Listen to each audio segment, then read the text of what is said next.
Hey everybody, welcome to the June ARC monthly update where we talk about what's happening in the shipping and logistics industry and how it can impact your business, give you some shipping tips, and keep you up to date on what's happening here at ARC. So Andrew, it's June, man. It's the end of June to be specific, which means half of the year is already over. It was quick. I can't believe it. Very quick, yep. Yeah, I can't believe it. Yep. So for our segue though, because it is officially ice cream season now, in Ohio, anyway. It's ice cream season a lot of times for everybody. In but Ohio, it's ice cream we take season our ice cream very seriously exactly. though around here. So what's your favorite ice cream? I was going to say in Cleveland, but I know you've been traveling a little bit here too. So if you had any other good stuff out there. There's some good ones. We'll keep it to Cleveland just because, for all, for the reasons because we're in Cleveland. There's a local Cleveland one. I'm sure. I mean, I know you've eaten there, but it's called Mitchell's. Okay. And dude, I'm a sucker for Mitchell's ice cream. I'm not sure why. It's locally owned. It's two brothers, two right? brothers started it in Cleveland, and they've got to have 20 locations, maybe more in Cleveland, 30 locations. It's just good. It's just genuinely good ice cream, and it's fun for the kids to go there. Yeah. Stuff. Is there a specific flavor you always go for? Not for me, but I'll normally go with a sundae. I'm a sundae guy. Okay, nice. Throw some nuts in there, some chocolate. Awesome. Basic normal. The base can be normal, but throw some spicy or fancy stuff on top, and I'm game. How about you? It's got to be Honey Hut all the way. Oh, Honey Hut, really? Yeah. It's the best. Yeah, it's the best. It's the best. It's been actually proven in a blind taste test they did a couple years ago. Yeah, they did. The local newspaper did a blind taste test and they won. So I didn't know there was many Honey Huts around. I thought a lot of them what's funny because I lived on the east side for a while. There was no Honey Hut on the east side. Okay. So and then I started dating my wife who's a West Sider. Yeah. And one of the things she showed me was the Honey Hut of West Side. So yeah, it's kind of a staple. It's kind of a big deal. They close down every year, for the winter time. And, I may have camped out in the snow a few times at St. Patrick's Day to get the first ice cream of the year from them. So, but that's Cleveland though, right? Yep. We take our stuff seriously. We have to. We know good food and we know good ice cream. Yeah. So, all right, let's move into some industry news. There's been a ton happening actually this last month. And so we want to focus this update on talking about LTL because there's some recent news that hit 2 weeks ago. FedEx basically sent a letter to about 1,400 of their customers, LTL customers specifically, saying we will no longer be picking up freight from your facility. And a lot of these people were everyday shippers. These were very active shippers, and they didn't get a very long notice to just find somebody else. So, I mean, what happened? Why did FedEx do this? Yeah, so we've covered it briefly. I think the industry is doing they're doing a pretty good job now of covering what e-commerce is doing to the supply chain in general. So FedEx, as a company, they've got multiple divisions. They have their express division, which is kind of your typical, I'm going to send an envelope or some freight next day, air freight. They have their LTL division. Their trade networks is more international, customs clearance stuff. But then they have their ground division. And their ground division was purchased, and it was used just as a ground division. They didn't really utilize other areas of FedEx. Well, because the capacity that their ground division can handle is typically line haul trucks and they're overran, they've been shifting a lot of that work to their LTL side of the business. So now they're using their LTL assets to move their ground parcels because it's more valuable freight to them. So what they're saying is, listen, shippers, your freight is actually less important to us than what this e-com freight means to us. So they're trying to invest as much as they can into their e-com space in terms of that last mile delivery, direct-to-consumer space, all they're just basically the FedEx ground network. But why they're doing it in this fashion is they're trying to free up capacity immediately for what is going to be a extremely large e-commerce parcel to the home season coming up here.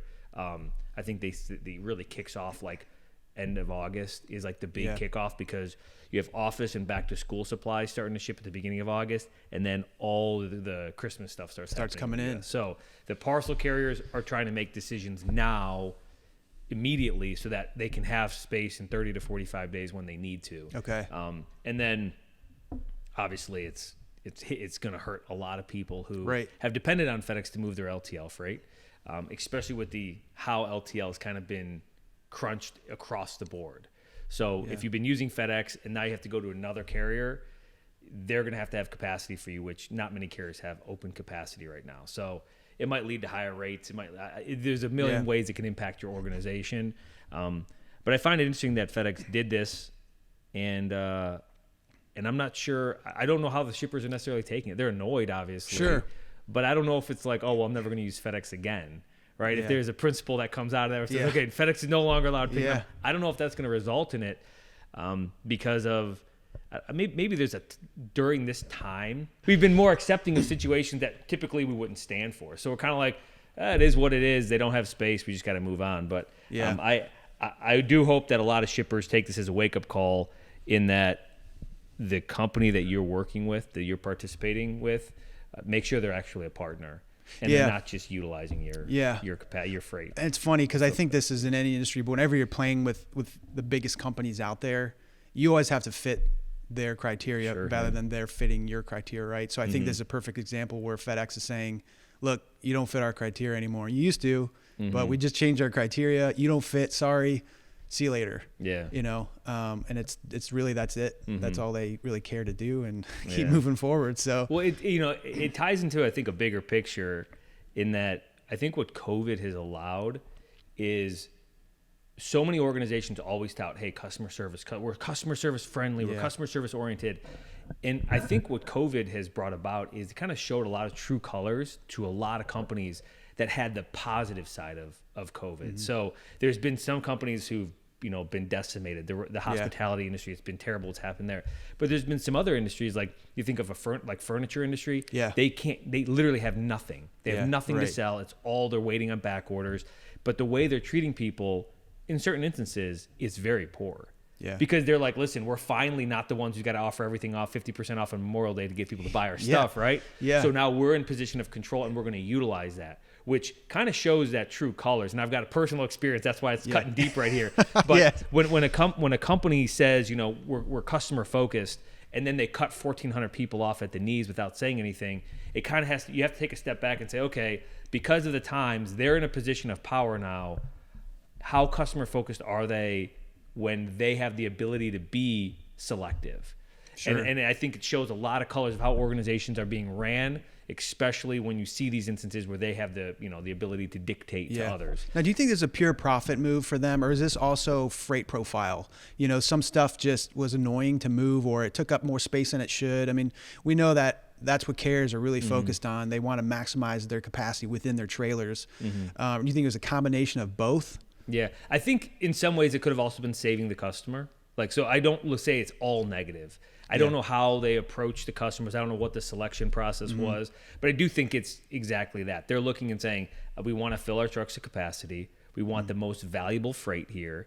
These customers, these 1,400 customers they kicked out, which is, a tiny little fraction of, obviously FedEx customer base.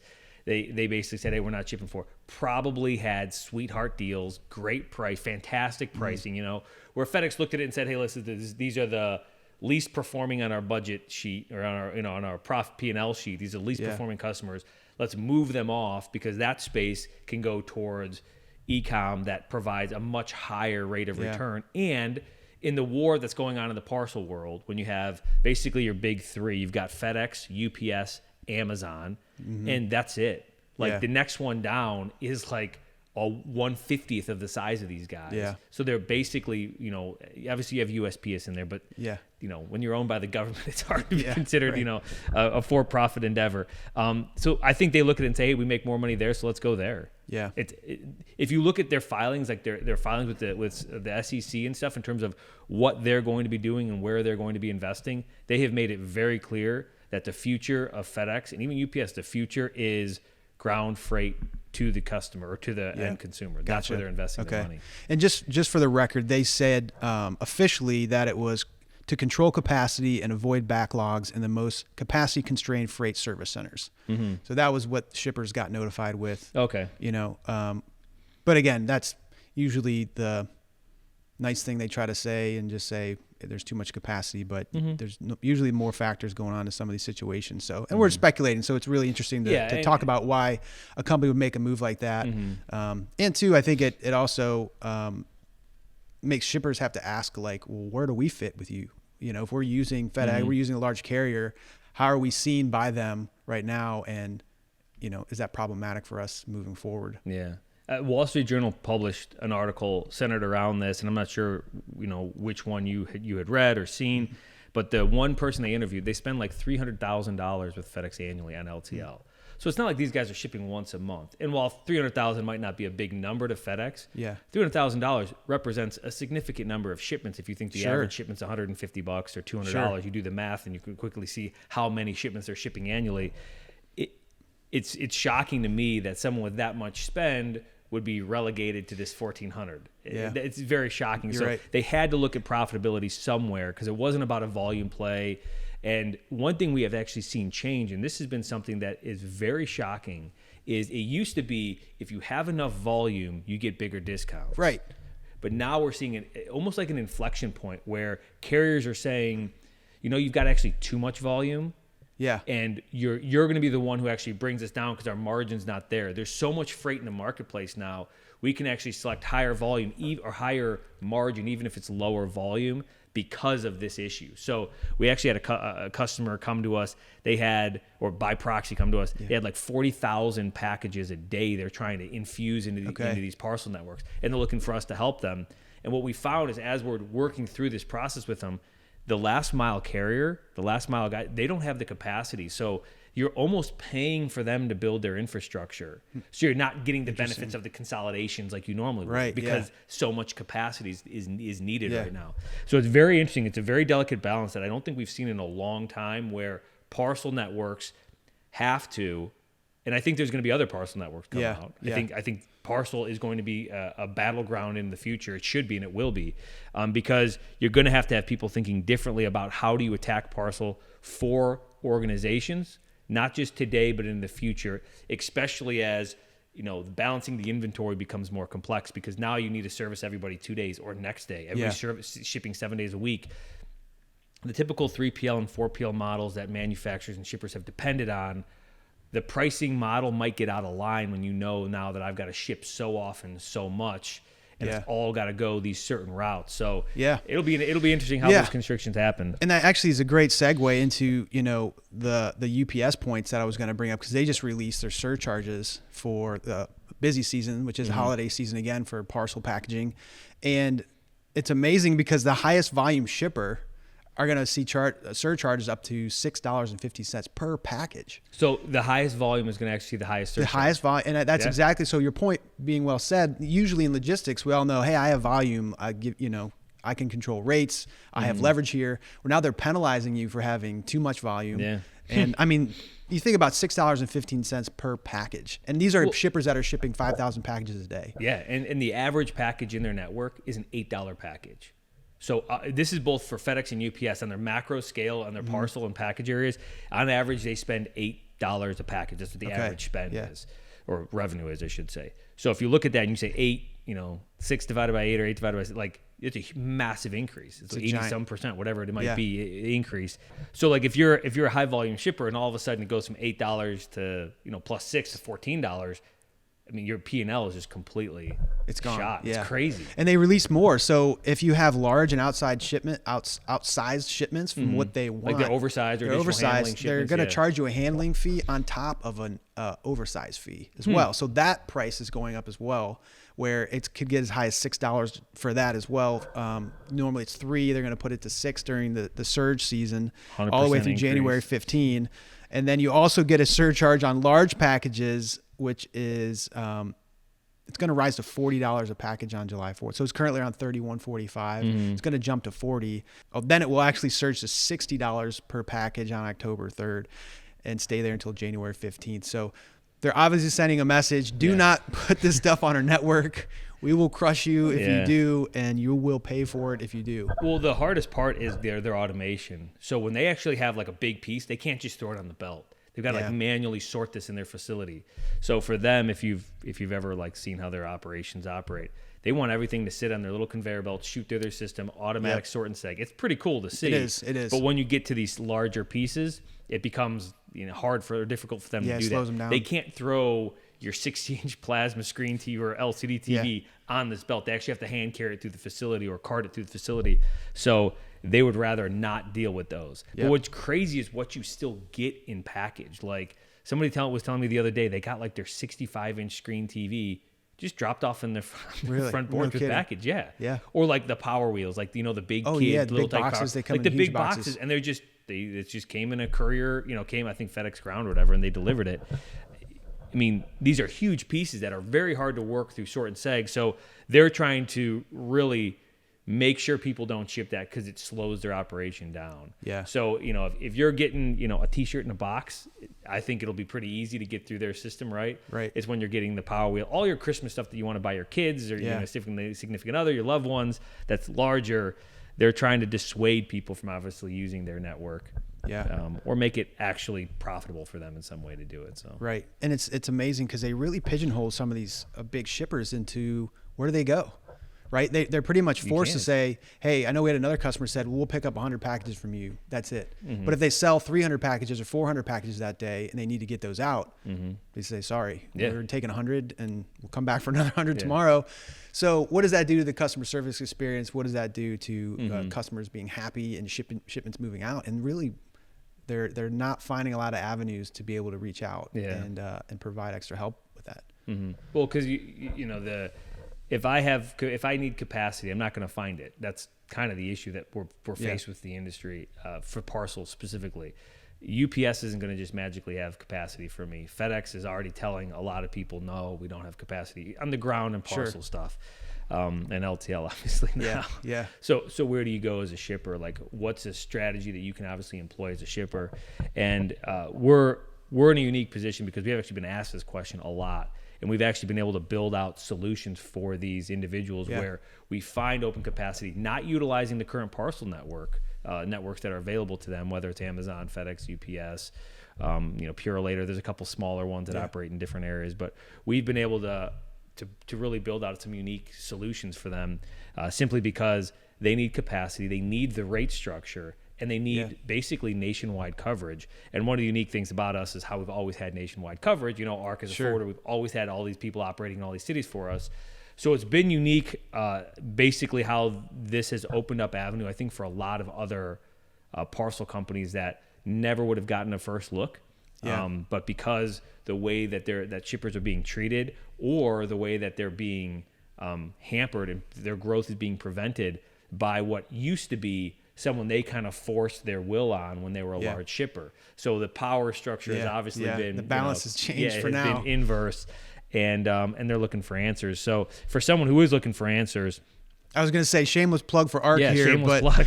if you guys are one of the customers that FedEx cut off, or if you know people that were in that situation, have them reach out because we are in a unique position in the fact that we have relationships in a lot of different avenues, and part of what we do and part of our mission statement is to help solve complex problems. So reach out and we'd be glad to have a conversation with you and what's happening. And I'll add one more unique thing on top of that is we don't just resell rates. Like, you'll go to a lot of 3PL-ish style companies, and all they're going to do is say, well, we'll get you a rate on R&L, or if FedEx drops you, we'll find you another LTL carrier, which might be the best solution. And I'm not saying that's not the best solution all the time. But when you start looking at parcel or other unique things you have to accomplish, we have other avenues. We have other networks we utilize. We have our own internal networks that we utilize. We have partners that are literally only to us, contractors that are literally only that work with ARC. So we have a lot of different avenues that a typical 3PL who just resell rates can't accomplish simply because of who we are and how long we've been in the industry and stuff. So awesome. Very unique strategy around those. Awesome. All right, so our shipping tips this month actually fall in line with what we've just been talking about here. But if you are a shipper, what are some things you can do to make your freight more attractive, or make you a more attractive customer to carriers, especially when times like now, when carrier has a lot of the power, if you will, or the leverage in the relationship? Yeah. The number one thing is packing. I think that's one of the things that shippers sometimes overlook, or maybe don't realize is really important to LTL companies. It has a big impact, doesn't it, when you're loading trucks? Exactly. It's a massive, any material handling. Anytime somebody has to touch your freight in a unique way, or when they have to load it in a unique way, your freight becomes less and less desirable to the overall speed of the supply chain. So the best way to look at it is if you can create a way to maybe package your freight on a skid that is more square, that sits inside the pallets, that's accurate, give accurate dimensions, accurate classes, Don't have bits hanging over the edges. Yeah. Have like, if you have a way to make it to where it's a stackable freight, whether it means putting it in Gaylord with tops on it or something. Yeah. Those type of things make your freight way more attractive. So if you're looking to kind of separate yourself from the group, I would say the number one thing, and probably the easiest thing you can do right out of the gate, is look at packaging. Yeah. How should the freight be packaged? What's the best strategy for getting my freight protected on a pallet, while the carrier can obviously and easily maneuver it with through all the handling points that it goes through. Yeah. So that'd be the number one thing. Okay. Number two thing I would say is driver wait time. So we have, and we've been having for years, we've been talking about this, the driver shortage. Yeah. Now, no matter how many articles you read on this, some say, oh, it's inflated, it's not that bad. Sure. Others say, it's the real. sky is falling. There is Yeah. nothing we're going to do to get out of this until automation comes into play. But we're talking about hundreds of thousands of drivers that are retiring, that do not have people filling into their spots. Right. So speed of getting the driver in and out of that place as fast as possible is critical. And two, I think with the EDIs that came in 2018, that used to not count, right? A driver could do things to circumvent their wait time, if you will. Yeah, But now exactly. the clock's ticking, right? When From the moment they start their day. Yeah. Exactly. So you hit it. I'll actually let you take number two. You know number two. You know the second point.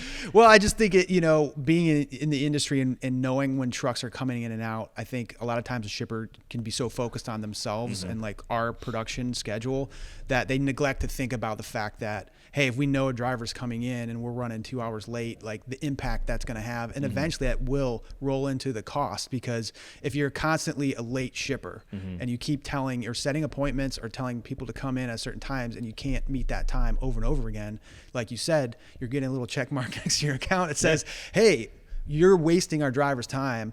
And so we're either going to charge you more to come pick up at your facility, or we could say we're just going to stop because we don't have that time to waste right now, especially in capacity crunches. So it's important that when you are scheduling that you're doing your best that you can. And we know things happen, right, in production manufacturing. Of course things happen, but do your best to actually hit those times that you're telling shippers or telling carriers to come in and pick up your freight.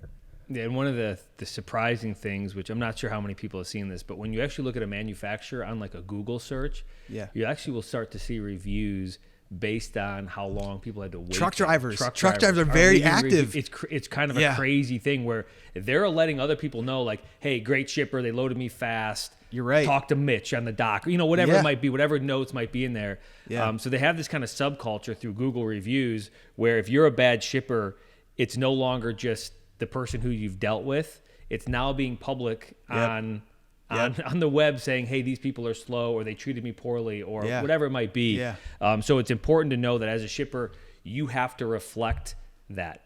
Yeah. Everything we're talking about today is really kind of moving more towards that partnership. And everybody in the industry's always talked, we're partners. Yeah. It's always been siloed, and it is still siloed today. Very rarely do you see true integrated partners.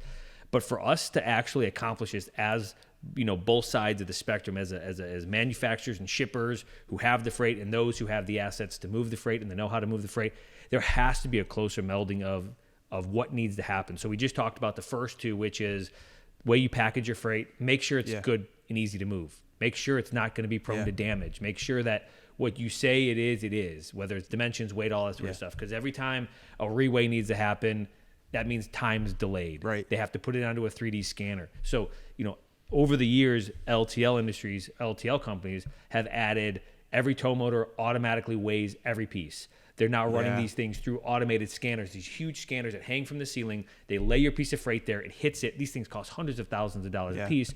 But they knew that they were being unintentionally, they were not getting the right information on the bills of lading. So it made sense to obviously invest in this stuff so they could have all the accurate dims and weights, because obviously every cubic inch of that truck is driving money or driving revenue up or down for them of having. And trucks have weight limits, so if they get an improper weight on there and they get pulled over, checked for a ticket, then it's on them, right? Exactly. They can't go back and say, this person lied to me about the weight and you have to pay for it. It's a ding against them, goes against their DOT records and all sorts of stuff that's just not a great thing for them. So those are the first two. And to finish this off, the third one is consolidations.